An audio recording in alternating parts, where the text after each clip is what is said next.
Emma, I imagine you stayed out there a bit longer than you really would have liked tonight, but happy to get through.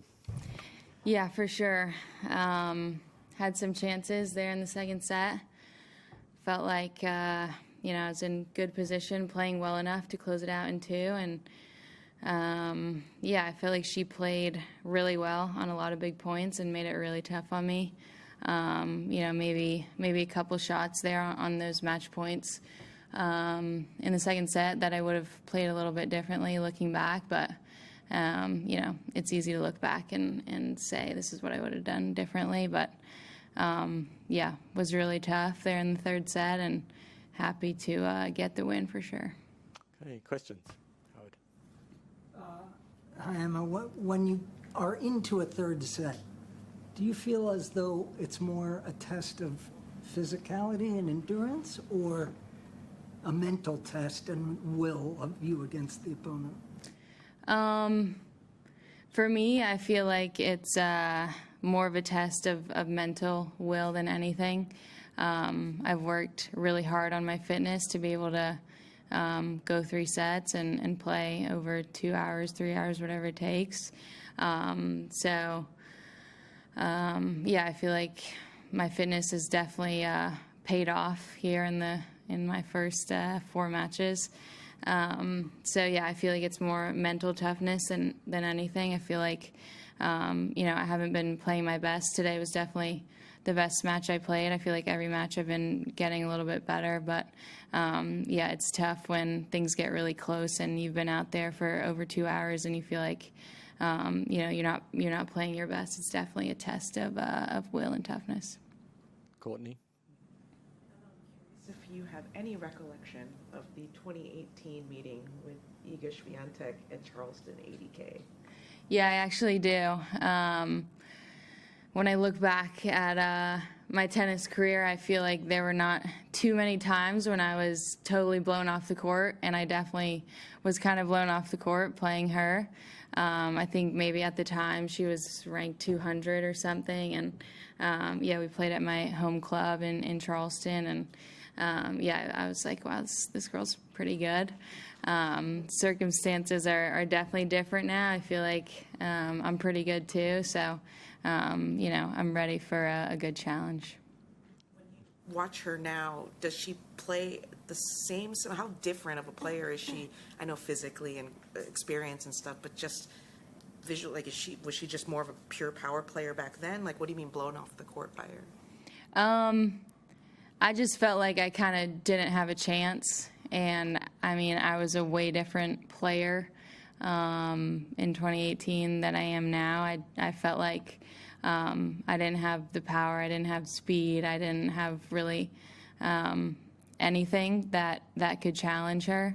I felt like I would just put balls in the court and she would hit winners. It was kind of like a little bit of a clinic. But I feel like I'm a totally different player now. Lucky?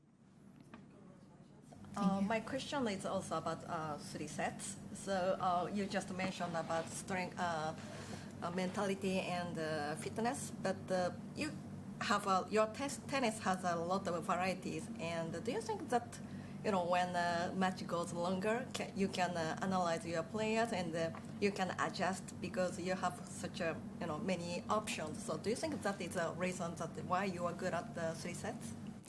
Yeah, maybe. It's definitely something that I can hang my hat on a little bit, that I have a lot of tools in the toolbox, and I can bring different things out when I need.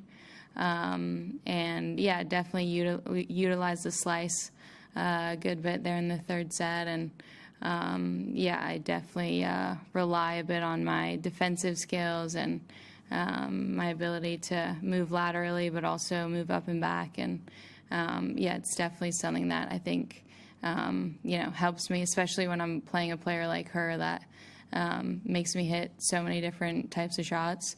It's for sure something that helps me. Do you prefer to play 3 against Iga? Sorry? Do you prefer to play 3 sets against Iga? I prefer to win in 2 sets. That's the goal, but we'll see what happens.